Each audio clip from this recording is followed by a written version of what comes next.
아동이란 아동복지법 제3조 제1호에서는 만 18세 미만인 사람을 아동이라고 지칭하고 있습니다. 유엔 아동권리협약 제1조에서는 아동의 범위는 특별히 따로 법으로 정하지 않는 한 18세 미만까지로 한다라고 이야기하고 있습니다. 따라서 아동이란 대한민국에서는 만 18세 미만의 사람들을 아동이라고 이야기합니다. 아동학대는 바로 이 만 18세 미만의 사람들에 대해서 이루어지고 있는 건데, 아동복지법 제3조 7항에는 아동학대란 보호자를 포함한 성인이 아동의 건강 또는 복지를 해치거나 정상적 발달을 저해할 수 있는 신체적, 정신적, 성적 폭력이나 가혹행위를 하는 것, 그리고 아동의 보호자가 아동을 유기하거나 방임하는 것을 말한다라고 정의하고 있습니다. 크게 세 가지로 구분해 볼 수 있는데요. 첫 번째는 아동의 건강 또는 복지를 해치는 것. 두 번째는 신체적, 정신적, 성적 폭력이나 가혹행위를 하는 것. 세 번째는 아동을 유기하거나 방임하는 것. 이렇게 세 가지로 나눠볼 수 있습니다. 그런데 이것들을 하나로 종합한다면 아동학대는 바로 아동의 자유와 권리를 박탈하는 행위다라고 정리할 수가 있습니다. 그래서 아동복지법 제5조 2항에서는 아동의 보호자는 아동에게 신체적 고통이나 폭언 등의 정신적 고통을 가해서는 안 된다라고 이야기하고 있고요. 유엔 아동권리협약 제19조에서는 아동은 보호자 등에 의한 모든 신체적, 정신적 폭력으로부터 보호받아야 한다라고 이야기하고 있습니다. 유엔 아동권리협약에서 규정하고 있는 모든 아동이 마땅히 누려야 할 권리는 생존권, 보호권, 참여권, 발달권 이렇게 네 가지로 크게 구분해 볼 수 있습니다. 먼저 생존권은 적절한 생활 수준을 누릴 권리, 안전한 주거지에서 살아갈 권리, 충분한 영양을 섭취하고 기본적인 보건 서비스를 받을 권리 등 기본적인 삶을 누리는데 필요한 권리를 생존권이라고 이야기합니다. 다음 보호권은 모든 형태의 학대와 방임, 차별, 폭력, 고문, 징집, 과도한 노동, 부당한 형사처벌, 약물과 성폭력 등 어린이에게 유해한 것으로부터 보호받을 권리를 이야기하고 있습니다.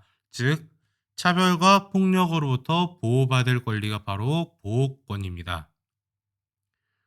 참여권은 표현의 자유라든지 양심과 종교의 자유, 의견을 말할 권리, 평화로운 방법으로 모임을 자유롭게 열 수 있는 권리, 사생활을 보호받을 권리, 유익한 정보를 얻을 권리 등 자신과 관련된 일에 생각하고 말하고 참여하며 존중받을 권리를 참여권으로 규정하고 있고요.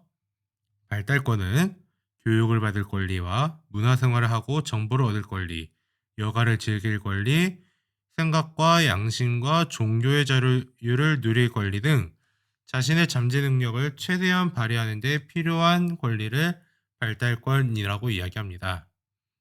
바로 이렇게 모든 아동이 누려야 할 마땅한 이 권리들이 침해받고 있는 것을 바로 아동학대라고 이야기하는데, 아동학대는 크게 5가지 유형으로 구분지어 볼 수 있습니다.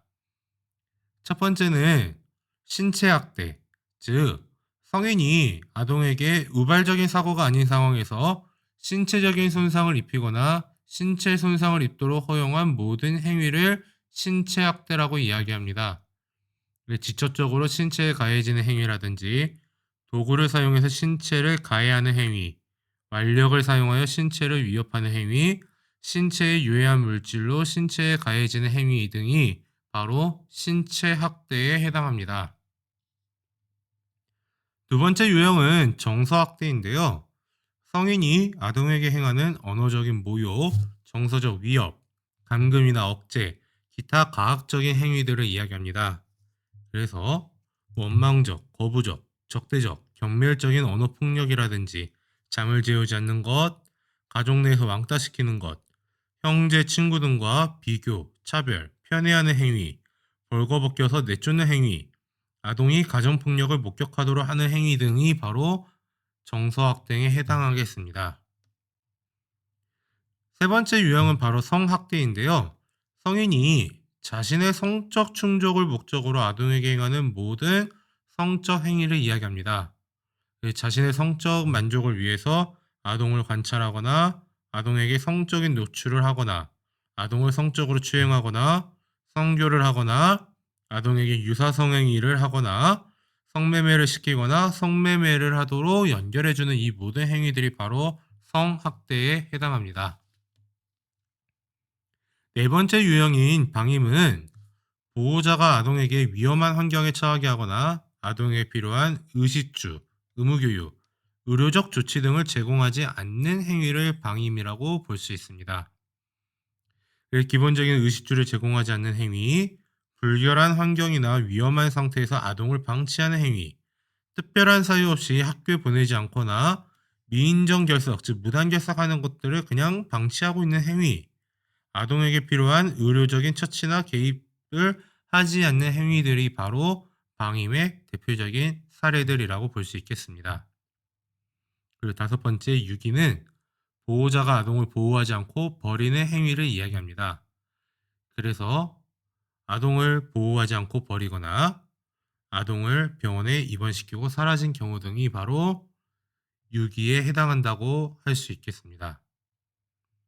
신체학대, 정서학대, 성학대, 방임, 유기 이 모든 것들을 당하고 있었다. 혹은 이 중에 하나라도 당하고 있다. 그래서 아동학대를 신고하고자 한다면요.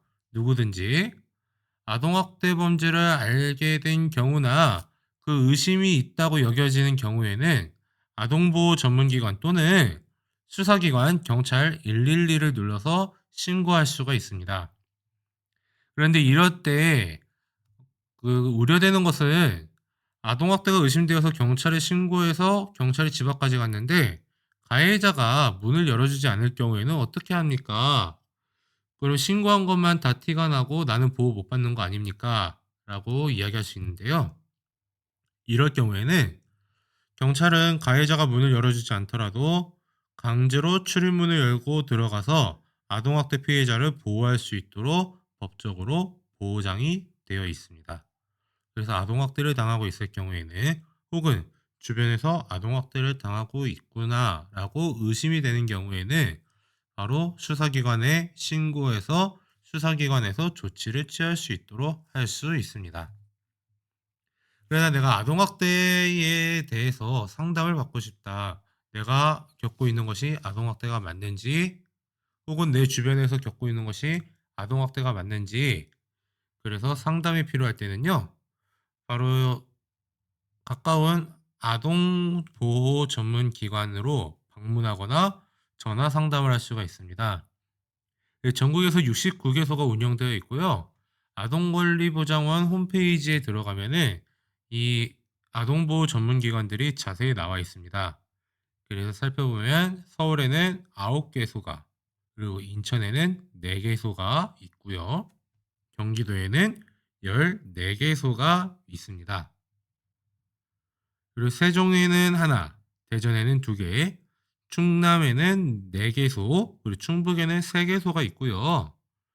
강원도에는 4개소, 대구에는 3개, 부산에는 4개, 울산은 2개, 경남은 3개, 경북은 4개, 제주는 2개, 광주도 2개, 전남 4개, 전북 4개 이렇게 전국 17개 시도에서 현재 69개소를 운영 중에 있으니 아동학대를 당하고 있거나 혹은 주변에서 아동학대를 당하는 것 같다. 그래 내가 어떻게 도움을 받을 수 있을까? 혹은 어떻게 도와줄 수 있을까? 상담받고 싶을 때는 이 시설들에 연락을 하시거나 아니면 직접 방문해서 도움을 받는 방법이 있습니다. 하지만 이러한 수단이 여의치 않을 경우에는요. 모바일에서도 이제 아동 권리는 다 보호받을 수가 있습니다. 그래서 구글 플레이 스토어나 애플의 앱스토어에서 아이지킴콜 112라는 어플을 다운받아서 설치를 하면은 아동학대에 대한 정보도 받을 수 있고 아동학대가 당하고 있는지 점검해 볼 수도 있으며 또 필요에 따라서는 아동학대를 신고할 수도 있습니다. 이렇게 해서 아동의 권리가 점점 보장되어 가는 그래서 아동이 안전하게 생활할 수 있는 환경이 조성되었으면 좋겠습니다.